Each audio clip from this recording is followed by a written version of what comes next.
Қайырлы күн, құрметті YouTube көрермендері. Осы видеода біз мынандай чайниктің астынан қоятын подставка, салфетка деп айтсақ та болады, тоқып үйренетін боламыз. Бізге ақ жіп, мына жапырақтарына жасыл жіп және қызыл жіп керек болады. Бұны мен мынандай 2/5 крючокпен тоқитын боламын. Жібім иранский жіп. Менімен бірге болыңыздар. Ең алдымен біздер скользящий петля, яғни сырғымалы сақина тоқимыз. Ол үшін мына жіпті саусақтың үстіне қоясыздар. Сосын жұмыссыз жібін айналдыра келіп, мына қысқа жіптің үстіне айқастыра қоясыздар. Содан кейін осы айқасқан жерінен ұстап тұрамыз да, мына сақинаны шешеміз. Осы сақинаның ортасынан мына жіпті өзіңізге қарай шығарып аласыздар.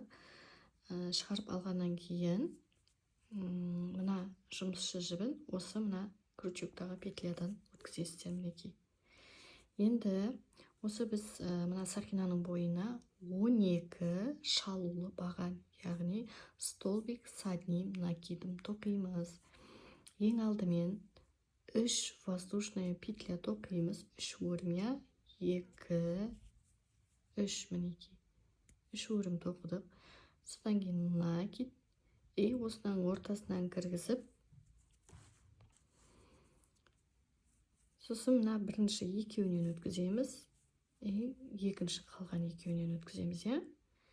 Бізде мына 3 воздушный петлямыз бір баған болып есептеледі. Яғни бізде бір екеуін тоқыдық. Енді 10-ын тоқимыз. Сонда бізде барлығы 12 столбик с одним накидом, яғни 12 шалулы баған тоқылу керек. Бұл бірінші қатар болып есептеледі бізде. Мінекей осылайша міне жіпті іліп аласыздар, ортасынан кіргізесіздер де жіпті шығарып алып, бірінші екеуін тоқисыздар, содан кейін қалған екеуін тоқисыздар. Мінекей осылайша барлығы 12 баған тоқып аласыздар. Міне 12 бағанды тоқыдым. Тоққаннан кейін мына қысқа жіпті тартамыз да, сол кезде мына сақина кольцомыз жабылатын болады. Енді мына бірінші тоқылған воздушная петляның мына үшіншісінің ең үстіңгісінің ортасынан кіргіземіз де қатарды біріктіреміз. Осылайша міне бізде бірінші қатарымыз дайын болды. Мінекей, бірінші қатар дайын.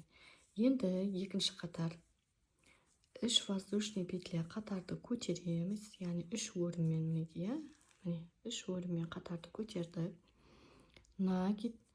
Осы мына жердегі тесік бар ғой, содан тағы бір баған тоқимыз, столбик с одним накидом тоқимыз. Мінекей. Көрдіңіздер ғой, бір жерден 2 столбик тоқылады. Сосын бір воздушная петля болады арасында, яғни бір өрім. Келесі міне, келесі не бар ғой, міне алдыңғы қатардағы келесі баған.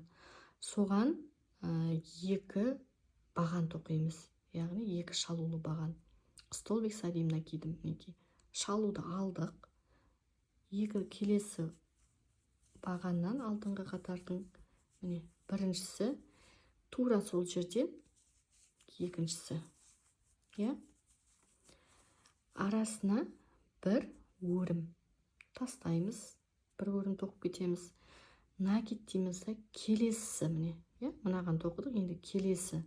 Осы жерде міне накидпен осы жерден тағы да 2 столбик, яғни 2 баған тоқимыз. Мінекей біріншісі накид дейміз да тура осы жерден екіншісін тоқимыз. Арасына бір воздушная петля ұмытпаймыз, жарай ма? Бір өрімді ұмытып кетпеңіздер арасына. Мінекей. Біріншісі сразу сол неден екіншісін, сол тесіктен екіншісін тоқимыз. Осылайша қатардың соңына дейін дәл осылай қайталайтын боламыз. Мен екінші қатардың соңғы 2 бағанын тоқыдым. Арасына бір воздушная петля тоқимыз да, енді мана қатарды көтерген 3 өрім бар ғой, соның ең үстіңгісінің ортасынан крючогымызды кіргізіп, осылайша қатарды біріктіреміз. Яғни біздің екінші қатарымыз де дайын болды. Енді біз міне үшінші қатар тоқимыз. Үшінші қатарды тоқимыз. Ол үшін тура жаңағыдай 1, 2, 3, міне 3 өріммен қатарды көтереміз. Енді бұл мына алдыңғы реттің мына бағанында бір баған болады, міне бір баған тоқылды. Енді осы екіншісі бар ғой, мына екіншісі, бұл жерге 2 баған тоқылатын болады. Мінекей, қараңыздар, иә. Бірінші, екінші. Арасына бір воздушная петля. Әр қатарды тоққан кезде мына воздушная петляның үстіне воздушная петля тоқылады. Сол кезде міне біздің мынандай узорларымыз пайда болатын болады. Міне көріп тұрсыздар ғой. Мінекей осы узорлар пайда болатын болады. Міндетті түрде воздушный петля тоқып кетеміз. Енді накид дейміз да, міне алдыңғы ретта 2 міне галочка ұқсап тұр ғой. Соның мына біріншісінің үстіне бір баған тоқимыз. Мінекей, иә. Ал мына екіншісінің үстіне 2 баған тоқимыз, иә. 2 баған тоқитын боламыз. 1, 2. Арасында бір воздушная петля. Келесі галочкаға келдік, міне алдыңғы реттағы. Біріншісіне 2 тоқылады. Біреу тоқылады, ой, кешіріңіздер. Біріншісіне біреу, екіншісінен 2 тоқылатын болады, иә. Екіншісіне мінекей 2-ін тоқимыз. Арасында бір воздушный петляны ұмытпайсыздар. Дәл осылайша қатардың соңына дейін қайталайтын боламыз. Мен тағы бір көрсетіп жіберейін, иә. Бір воздушный петля, біріншісінен біреу тоқимыз, бір баған тоқимыз. Екіншісінен 2 бағанды қатар тоқимыз, иә. Яғни біріншісі тура осы жерден, мінекей, тура осы жерден екіншісін тоқимыз. Түсінікті болған шығар деп ойлаймын. Қатардың соңына дейін дәл осылай қайталайтын боламыз. Міне, соңғысын тоқыдым. Енді арасына бір воздушная петля тоқимыз да қатарды біріктіреміз. Мінекей, осылайша бізде үшінші қатарымыз дайын болды. Енді төртінші қатар. Тағы да 1, 2, 3 өрім, яғни 3 воздушная петлямен қатарды көтереміз. Накид дейміз да, келесінен біреу тоқылады. Енді қараңыздар, иә. Алдыңғы ретте, мінекей, байқасаңыздар, міне галочканың арасында 3 не бар, иә. Алдыңғы ретте 3 столбик бар. Соң үшеуінің мына біріншісінен біреу тоқимыз, екіншісінен біреу тоқимыз да, мына үшіншісінен ең соңғысынан 2 столбик тоқитын боламыз. Тура дәл солай. 1, 1, 2, 1, 1, 2. Дәл солай қайталанатын болады. Орталарында, әрқайсының ортасында бір воздушный петля болатын болады. Біздерде осылайша, міне, мына көлем үлкею үшін әр қатарға келген уақытта мына ең соңғы столбиктердің үстінен 2-2-ден тоқитын боламыз, иә. Түсінікті болған шығар деп ойлаймын. Міне ең соңғы, мына көрініп тұр ма? Міне ең соңғы столбиктің үстінен 2-2-ден тоқи беретін боламыз. Мен көрсетейін қазір. Так, міне екеуін бір-бірден тоқыдық. Я, міне мынаған мына столбиктің үстіне 2-ін тоқитын боламыз, я. Мінекей. Көрдіңіздер ғой? Түсінікті болған шығар деп ойлаймын. Енді арасына міндетті түрде бір воздушная петля, накид, келесі. Так, бұның үстінен біреу тоқылады. Так, келесінің үстінен тағы да біреу тоқылады. Ал мына үшіншісінің үстінен 2-і тоқылады. Қатар, иә, бір жерден. Міне тура дәл сол жерден 2-ін тоқисыздар. Так, арасына бір воздушная петля, міндетті түрде. Келесі, міне, біріншісінен біреуін тоқимыз, бір столбик тоқимыз. Екіншісінен бір столбик тоқимыз. Алдыңғы реттағы үшіншісінің үстінен 2 столбикті қатарынан тоқимыз, яғни дәл осы жерден екінші столбик тоқылатын болады. Мінекей, көрдіңіздер ғой, иә? Осылайша біздің мінекей узорымыз шығып келе жатыр. Мінекей, мына узор бар ғой. Міне, пайда болып келе жатыр. Так, арасында бір воздушный петля міндетті. Міне, төртінші қатардың соңғы несін аяқтадым. соңғы столбиктерін енді бір воздушный петля дейміз да қатарды біріктіреміз, яғни қатарды аяқтаймыз. Так, міне осылайша төртінші қатар бізде дайын болды. Енді келесі бесінші қатар. Так, 1, 2, 3 воздушный петля. Енді мынада біреу тұр, иә? Келесіне біреу тоқимыз да, мына соңғысының үстіне екеу тоқитын боламыз. Так, біреу, келесінен біреу, келесінен тағы да біреу, мына соңғысының үстінен екеу тоқитын боламыз қатарына. Бір, тура осы жерден екіншісі. Арасына бір воздушный петля, келесі, міне, бұл жерден біреуін тоқимыз, иә? Міне, келесі топта, міне, столбиктердің келесі тобы деп айтайық. Біріншісінің үстінен біреу тоқимыз, екіншісінің үстінен біреу тоқимыз, үшіншісінің үстінен біреуін тоқимыз да, төртіншісінің үстінен екеуін тоқимыз. Осылайша біздің столбиктер саны көбейген сайын бұйымымыздың да көлемі үлкейе беретін болады. Түсінікті болған шығар деп ойлаймын. Ары қарай соңына дейін дәл осылай қайталайтын боламыз. Ең соңғы бағандарды тоқыдым. Енді арасына бір воздушный петля тоқимыз да қатарды біріктіреміз. Яғни мына 3 воздушный петляның ең үстіңгісінің ортасынан кіргізіп, осылайша жіпті шығарып аламыз. Мінекей. Бізде 5-ші қатар дайын болды. Енді 6-шы қатар. 1, 2, 3 воздушный петля. Накид. Келесінен біреу. Келесінен біреу тоқимыз. Келесінен тағы біреу тоқимыз да. Ең соңғысының үстіне, ең соңғы бағанға 2 столбикті қатар тоқимыз, екі бағанды қатарына тоқимыз. Міне, біріншісін тоқыдым, тура осы жерден екіншісі тоқылады. Мінекей. Арасына бір воздушный петля, келесі, тура дәл солай. Мынаның үстіне біреу тоқимыз, біреу тоқимыз, біреу тоқимыз, біреу тоқимыз, мынаның үстіне екеу тоқитын боламыз. Мінекей. Бір. Барлық ряд осылай қайталанатын болады. Тек мына ең соңғысының үстіне ғана екеу тоқисыздар, қалғандарына бір-бір тоқисыздар да, ортасына воздушный петля тастайсыздар. Дәл осылайша өздеріңізге қандай көлемде керек, сондай көлемге дейін дәл солай көбейте беретін боласыздар. Міне, ең соңғысының үстіне келдік, біреуін тоқыдым. Тура осы жерде, міне, екіншісі тоқылады. Арасына бір воздушный петля, келесі, біреу, келесінің үстінен біреу, келесінің үстінен біреу,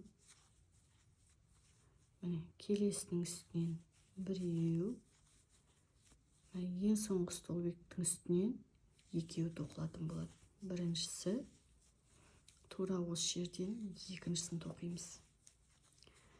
Арасына бір воздушный петля тоқимыз да, дәл осылай қатардың соңына дейін жалғастыратын боламыз. Міне мен қатарды аяқтадым. Соңғы воздушный петля тоқимыз да, енді осылайша біріктіреміз. Міне 6-шы қатар менде дайын болды. 1, 2, 3, 4, 5, 6. Келесі 7-ші қатар тура осылай 1, 2, 3 воздушный петлямен қатарды көтереміз. Содан кейін, мынаған біреу тоқылдымы бізде бір столбик болып есептеледі. Келесіне біреу, мынаған екеуін тоқимыз. Келесіне біреу, келесінен тағы да біреу, келесінен тағы біреу, келесінен біреу, ең соңғысынан екеу тоқылады. Біріншісі тура осы жерден, екіншісі, иә. Арасына бір воздушный петля, келесі дәл тура солай. Біреу, біреу, біреу, біреу тоқылып, келесінен біреу. Міне, ең соңғысынан екеуі қатар тоқылатын болады. Екі. Арасына воздушная петля. Түсінікті болған шығар деп ойлаймын. Дәл осылайша қатарының соңына дейін қайталайтын боламыз. Бұл бізде 7-ші қатар. 7-ші қатарды аяқтағалы жатырмын мен қазір.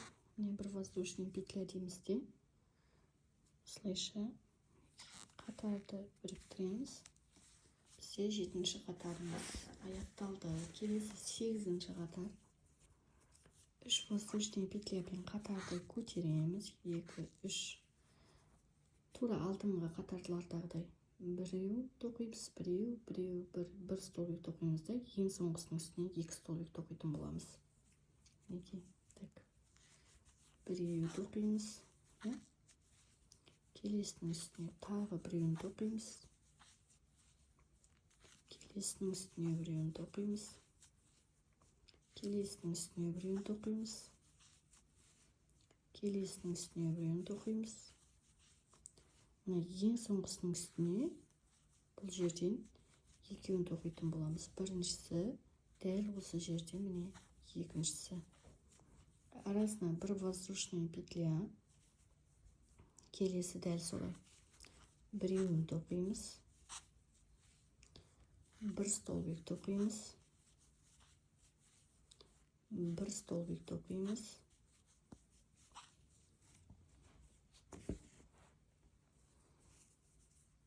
Келесінен біреу тоқимыз столбиктің. Келесінен тағы бір столбик тоқимыз. Мынадан да тоже біреуін тоқимыз.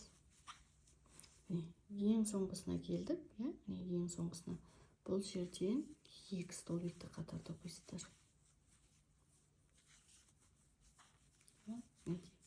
Воздушный петля арғарай дәл осылай қатардың соңына дейін қайталайтын боламыз. Түсінікті шығар деп ойлаймын. Дәл осылай қайталаймыз. Мен 8-ші қатарды аяқтайын деп жатырмын.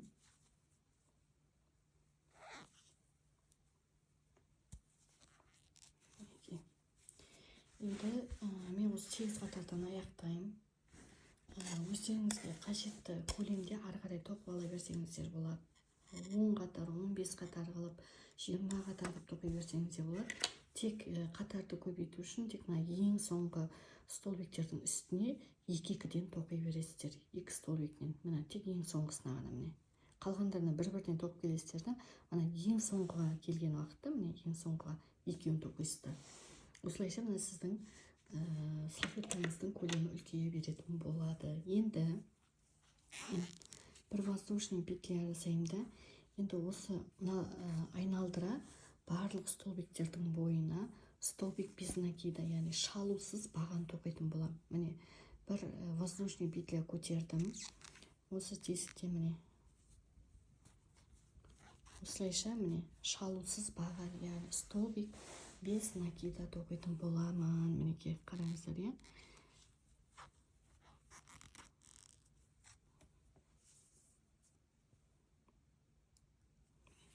Келесі.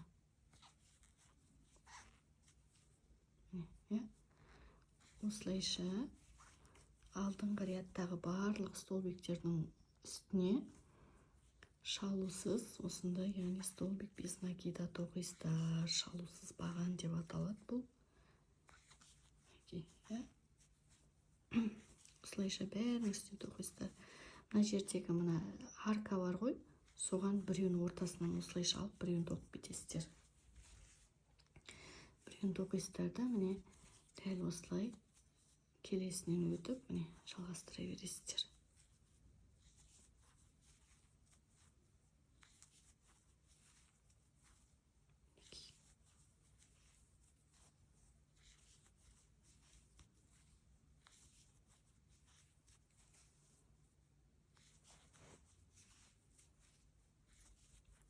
осылайша міне аркаға келдік.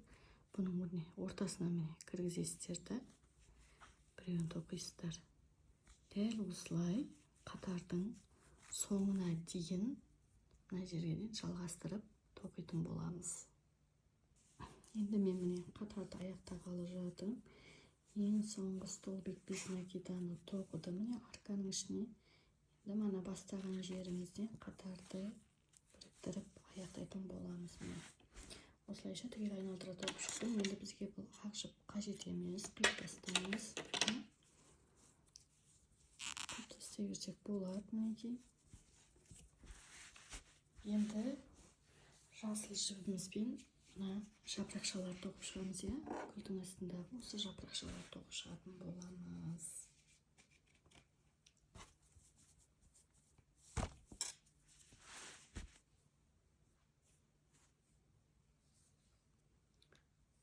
Ол үшін мына тоқымамыздың кез келген жерінен мына үстіне мына столбик бар қатар. Соның кез келген жерінен өткізіп жасыл жібімізді бекітіп алатын боламыз. Мына қысқа жағын бірге тоқып жіберетін боламыз. Тұра берсін, Енді бір, екі столбик тоқимыз.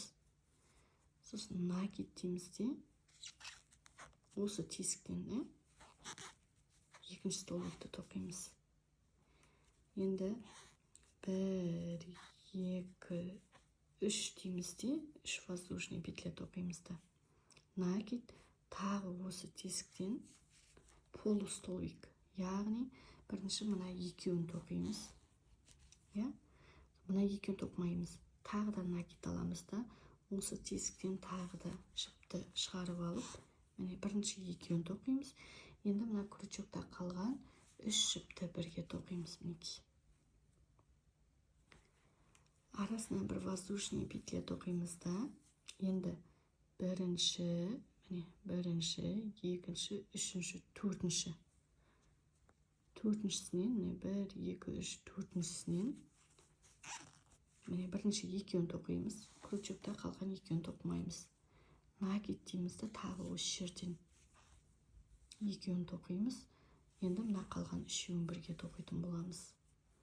Арасынан бір, екі, үш воздушный петля, накид, мына тесіктен қайтадан мына екеуін бірге тоқимыз. Екеуін тоқымай тұрамыз, тағы да накид дейміз да осы жерден келесі бұлар бізде полустолбик. Міне бірінші екеуін тоқимыз, содан кейін барып үшеуін тоқимыз. Міне бізде сонда міне жапырақшалардың басы бірге осылай көрдіңіздер ғой. Тағы бір көрсетейін де, арасынан бір воздушный петля,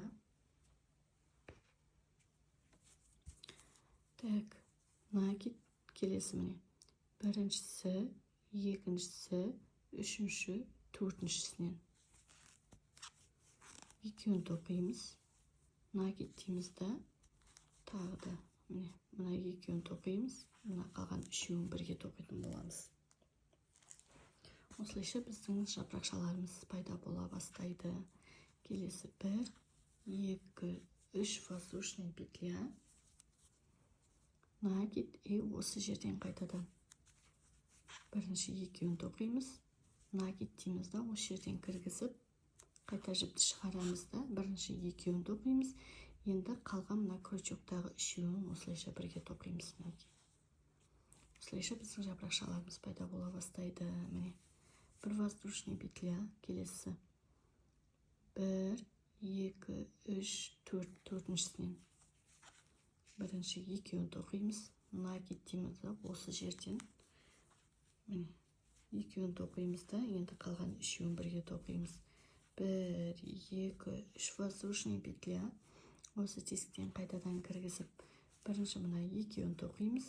Накид дейміз де екінші тағы өткізіп бірінші екеуін тоқимыз. Енді мына қалған үш жіпті бірге осылайша тоқитын боламыз. Осылайша біздің жапырақтарымызды қатардың соңына дейін тоқып шығатын. Мен жапырақшаларды тоқып болдым, аяқтадым. мына ең соңына келген кезде егер мына жерде сіздерде нелері петлялар аз болып не көп болып кететін болса, ондай уайымдамай қойсаңыздар болады. Сразу қалған немен осылайша біріктіріп қатарда жалғастырып кете берсеңіздер болады. Бізде енді жасыл жіп қажет емес, оны қиып тастасақ болады жасыл жіпті.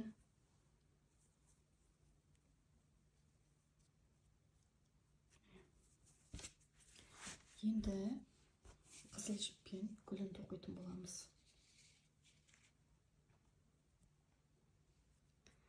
Так, гүлін бастау үшін біз мына жерден емес, бірінші мына жерден жібімізді бекітіп аламыз.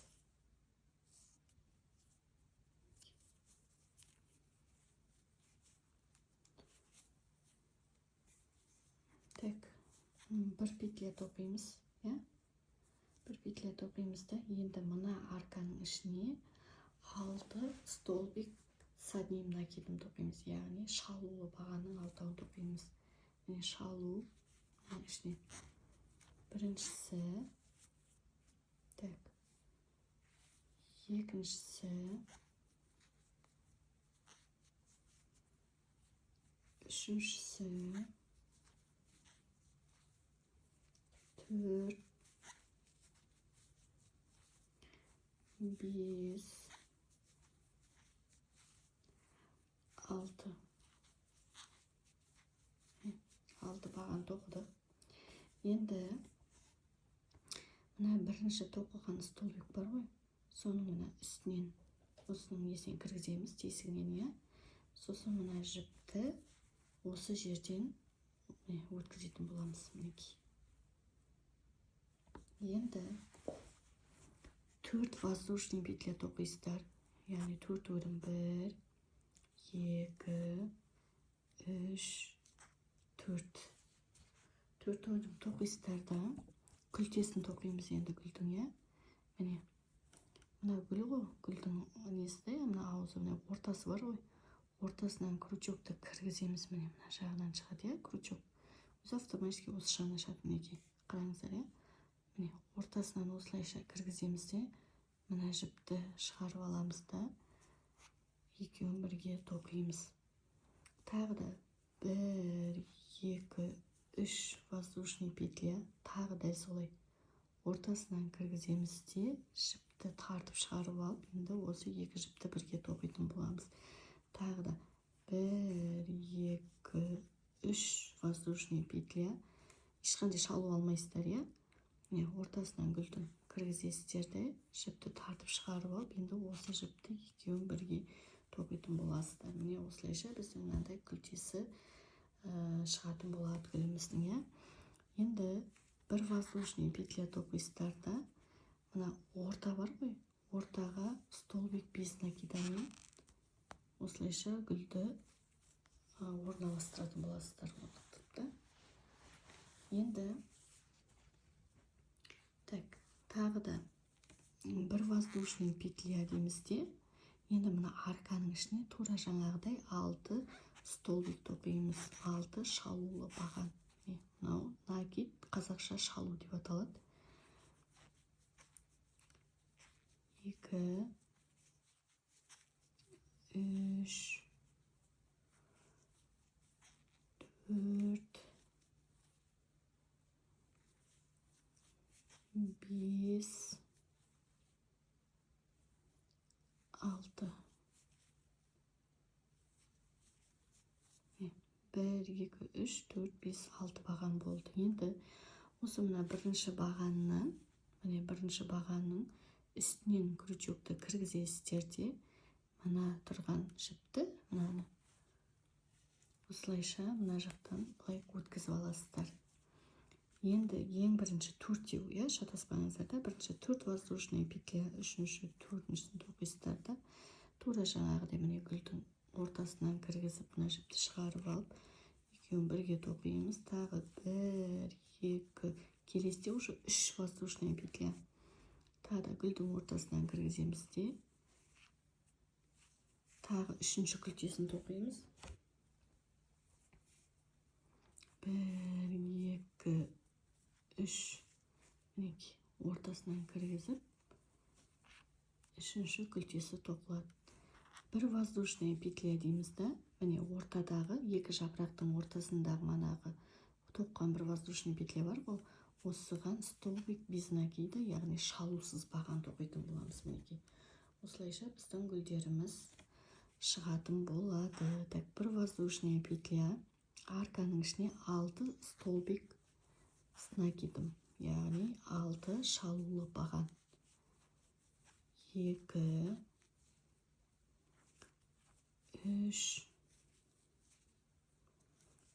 4, 5, 6.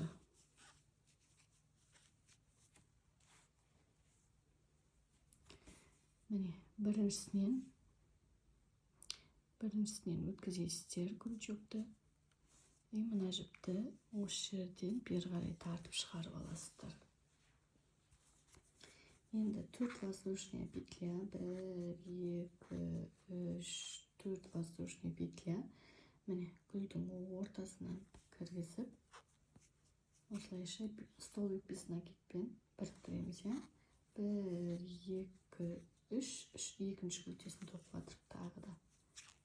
Енді үшіншісі 1, 2, 3 деймізде, міне гүлдің ортасынан кіргізіп жіпті шығарып алып, мұны екеуін бірге осылайша тоқитын боламыз. Мінекей біздің гүлдеріміз осылайша дайын болады. Осылай тоқылатын болады гүлдеріміз. Бір воздушный петля деймізде, тағы да міне екі жапырақтың ортасындағы аркаға осылай столбик без накида, яғни шалусыз баған тоқитын боламыз. Келесі тағы осылайша барлық мына жапырақшалардың арасындағы 3 воздушный петляның барлығына осылайша гүл тоқитын боламыз қатардың соңына дейін. Ең соңғы гүлін тоқып болдым. Енді бір воздушный петля деймізде, мына жеріміз бар ғой, осы жерден осылайша қатарды біріктіретін боламыз. Енді біздің салфеткамыз, яғни подставка десек те болады, салфетка десек те болады, дайын болды. Осылайша гүлдеріміз әдейі болып тұра қалады. Мына артынан жіпті жасырып былай кейін қып тастайсыздар. Осылайша гүлді салфеткамыз дайын болды. Видео ұнаған болса, лайк басып тіркеліп кетіңіздер менің каналыма. Алдағы уақытта тағы да әртүрлі видеолар салатын боламын. Келесі кездескенше сау болыңыздар.